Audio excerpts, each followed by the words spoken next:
এই যে টার্কি এবং সিরিয়ার জায়গায় যেখানে ভূমিকম্প হলো, সবাই তুরস্ক নিয়ে অনেক বেশি ব্যস্ত, কিন্তু সিরিয়াতে কিন্তু অনেক ক্ষতি হয়েছে, এদিকে মানুষ দেখছে না।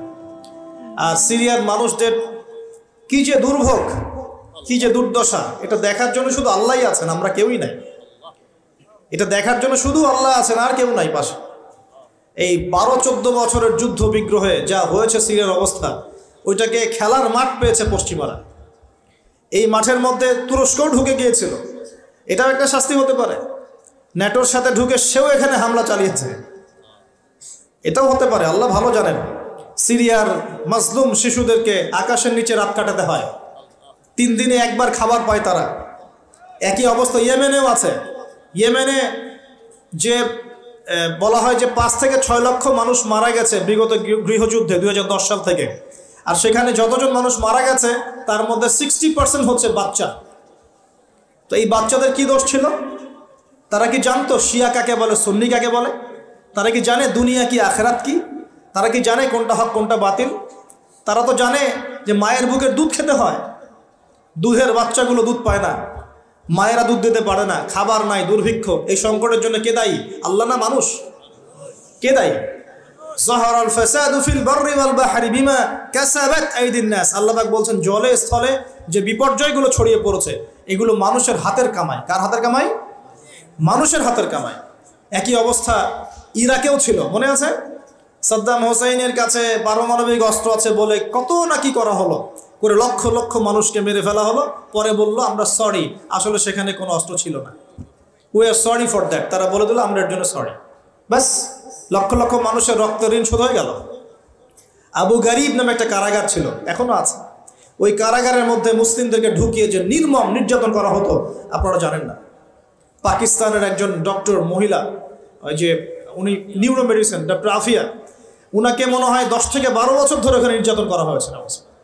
আপনার বোনকে যদি একবার কেউ খারাপ নজরে তাকায় আপনার কেমন মনে হয়? আপনার মায়ের দিকে যদি কেউ একবার খারাপ নজরে তাকায়, একটা খারাপ মন্তব্য করে, আপনার কি মনে হয়? আপনার স্ত্রীকে যদি কেউ একটু গায়ে টাচ করে চলে যায়, শ্লীলতাহানি করে, টিস করে, আপনার কি মনে হবে? এরকম লক্ষ লক্ষ বোনদেরকে আমাদেরকে এরকম ধর্ষণ করা হয়েছে দিনের পর দিন।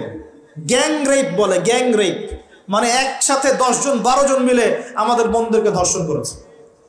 মুসলিমরা তো বললাম না, মুসলিমরা পড়ে আছে ওঠেন বসেন নিয়ে, মজা ট্রল এগুলো নিয়ে। সারা বিশ্বে যা হচ্ছে মুসলিমদের সাথে, যদি আমরা সত্যি জানতাম শান্তিতে ঘুমাতেই পারতাম না, আমাদের ঘুম উড়ে যেত চোখ থেকে। বেশি বললেও সমস্যা, বেশি করলেও সমস্যা, কাকেই বলবো, কে বা বুঝবে? দেখা যায় এমন অনেক সময় হয়েছে, অনেক ভালো ভালো নেতা সমাজে এসেছে, আসার পরে জনগণকে বুঝিয়েছে, জনগণ বলেছে ঠিক আমরা তোমার সাথে আছি। যেই সেই নেতার উপর কোনো বিপদ এসেছে, জনগণ নাই। কাকে নিয়ে কি করবেন আপনি? আর কার সামনেই বা কি বলবো? আমাদের প্রত্যেকটা জেলা বলেন, থানা বলেন, দেশ বলেন, আনাচে কানাচে নিবেদিত প্রাণ মুসলিম ভাই তৈরি করতে হবে, যারা কাজের মানুষ, ঝোঁকে চলে না, আবেগে চলে না, ইস্যু পাগল না, আবেগে চলে না, কাজের অ্যাক্টিভ কিছু মানুষ দরকার, যারা শিক্ষিত, এডুকেটেড, যারা পরিস্থিতি বোঝে, যারা হিকমা বোঝে, যারা নিবেদিত প্রাণ, যারা অর্থ কোরবানি করার মানসিকতা রাখে, শিক্ষা প্রতিষ্ঠান গড়ে তোলে, সোশ্যাল ওয়ার্ক করে, একটা জনসংযোগ যারা গঠন করতে পারে, এমন কিছু মানুষ আর নেতা আল্লাহ আমাদেরকে দান করুন বলে আমি। এভাবে একদিনের মাহফিল বলেন আর ওই ইস্যু পাগল কোন ইস্যু নিয়ে লাফালাফি করে উম্মার বিজয় হবে না। আমাদের সবাইকে যার যার জায়গা থেকে কনস্ট্রাকটিভ কাজ করতে হবে, সবাইকে এফোর্ট দিতে হবে। শুধু একজন দায়ীর দায়িত্ব না, একজন আলেমের দায়িত্ব না, আপনারও দায়িত্ব আছে। তো আপনার দায়িত্বটা আপনি ঠিকমতো পালন করেন না কেন? নামাজ আপনার দায়িত্ব, কোরআন তেলাওয়াত করা শেখা আপনার দায়িত্ব, দিনের জ্ঞান শেখা আপনার দায়িত্ব, জ্ঞান প্রচার করা আপনার দায়িত্ব, আদর্শ পরিবারটা গড়া আপনার দায়িত্ব, হালাল খাওয়া আপনার দায়িত্ব, উম্মাকে নিয়ে ফিকির করা তো আপনারও দায়িত্ব। উম্মা কি শুধু আমার, আপনার নয়? উম্মা কি শুধু আলেমদের, আপনাদের নয়? তাহলে আমরা কি সবাই শুধু কয়েকজন মানুষের ঘাড়ে দায়িত্ব চাপিয়ে দিয়ে চলে যাব? এই সমস্যা হচ্ছে আমাদের সমাজে। বিশ্বাস করেন, যদি সবাই একসাথে ঐক্যবদ্ধভাবে ঈমান ধরে রাখতে পারতাম, কোনোদিনও কোনো জালেমের সামনে আমাদেরকে মাথা নত করতে হতো না। আমাদের মধ্যে ঐক্য নাই তো, বাস্তবতা হচ্ছে এটা, আমাদের মধ্যে কোনো ঐক্য নাই। যেটা আছে সেটা প্রয়োজনের তুলনায় নিতান্তই অল্প। এক ভাইকে মারলে আরেক ভাই মিষ্টি বিতরণ করে, একজনের উপর জুলুম আসলে আরেকজন খুশি হয়, মিলাদ দেয়। হ্যাঁ, একজনকে সামান্য একটা ইস্যু থাকার না থাক, ইস্যু থাকলে তো কথাই নাই, আর না থাকলেও জোর করে টেনে বের করবে, করার পরে সারা দেশে একদম মান সম্মান হানি না করলে ঘুম হয় না। এই হলো অবস্থা আমাদের। তো এরা কি মনে করছে যে বিপদ আপদ শুধু এক শ্রেণীর মানুষের উপরেই আসবে? জি না। যখন আল্লাহ পাকের আযাব আসে, দেখলেন না, আল্লাহর যখন আযাব আসে তখন ভালো খারাপ কারো উপর কাউকে আল্লাহ পাক ছাড়বে না, সবগুলোকে ধ্বংস করবে ইনশাআল্লাহ। আল্লাহ পাক সূরা কোরআনেও বলেছেন, ওয়াত্তাকু ফিতনাতান লা তুসিবান্নাল্লাযীনা যালামু মিনকুম খাসসা, তোমরা সেই ফিতনাকে ভয় করো, আল্লাহর সেই পরীক্ষাকে ভয় করো যা শুধু জালেমদের উপর খাস করে আসবে না, সবার উপরে আসবে। যদি আসমানি গজব জমিনের বালা আসে, শুধুমাত্র খারাপ ব্যক্তিদেরকে দেখে আসবে না, বরং সবার উপরেই চলে আসবে। আল্লাহ পাক আমাদেরকে বোঝার তৌফিক দান করুন। নবী সাল্লাল্লাহু আলাইহি ওয়াসাল্লাম একদিন ঘুম থেকে উঠে বলছেন, লা ইলাহা ইল্লাল্লাহ, লা ইলাহা ইল্লাল্লাহ, ওয়াইলুল লিল আরব মিন শাররি ক্বাদ ইখতারাব। তখন যায়েনাব বিনতে জাহাশ রাদিয়াল্লাহু আনহা বলছেন, ইয়া রাসূলুল্লাহ, আনুহলিকু ওয়া ফিনা সালিহুন, আমাদের মধ্যে সৎ মানুষ থাকা সত্ত্বেও কি আমরা ধ্বংস হয়ে যাব? তখন নবীজি বলছেন, নাম, অবশ্যই ধ্বংস হবে। ইযা কাসরাতুল খাবাস, যখন অশ্লীলতা ছড়িয়ে পড়বে তখন আলেম জালেম সব ধ্বংস হয়ে যাবে। আল্লাহ পাক আমাদের সবাইকে হেফাজত করুন বলি আমিন। সামাজিক প্রতিরোধ গড়ে তোলেন, অন্যায়ের বিরুদ্ধে প্রতিবাদ করা শিখেন, সৎ কাজে আদেশ করেন, অন্যায় কাজে নিষেধ করেন, নিজের ব্যক্তিত্ব বজায় রাখেন, ইসলামকে হাসি ঠাট্টার পাত্র বানাবেন না, যার যার দায়িত্ব তার তার জায়গা থেকে পালন করেন। আপোষের মধ্যে অনেক রকম মতভেদ থাকতে পারে, সমস্ত মতভেদ ভুলেও আমরা এক জাতি ইনশাআল্লাহ, সমস্ত মতভেদ ভুলে আমরা এক জাতি ইনশাআল্লাহ। মনে করেন আমি সঠিক বিষয়ের উপর ছিলাম, সঠিক বিষয় থাকার পরেও মানুষ আমাকে খুব গালিগালাজ করলো, তারপরেও যারা আমাকে গালিগালাজ করেছে উম্মার ঐক্যের স্বার্থে তাদের সাথে বসতেও রাজি আছে ইনশাআল্লাহ। এরকম মানসিকতা থাকতে হবে, উম্মার ঐক্যের স্বার্থে, উম্মার কল্যাণের স্বার্থে। যে আপনাকে থাপ্পড় দিয়েছে ওর সাথেও চলতে হবে আপনাকে, কারণ উম্মা সবচেয়ে বড় বিষয়, আমার ব্যক্তির স্বার্থ বড় বিষয় না। কখনো কখনো বৃহত্তর স্বার্থে ক্ষুদ্রতর স্বার্থ বিসর্জন দিতে হয়। প্রিয় ভাইরা, এটা দাজ্জালীয় একটা সভ্যতার যুগ চলছে এখন। তাকে মানুষ বলবে আল মাহদি, এটা তার টাইটেল। মাহদি তার নাম নয়, তার নাম হচ্ছে মুহাম্মদ, তার বাবার নাম হবে আব্দুল্লাহ, তার মায়ের নাম হবে আমিনা, ঠিক নবী সাল্লাল্লাহু আলাইহি ওয়াসাল্লামের মতোই।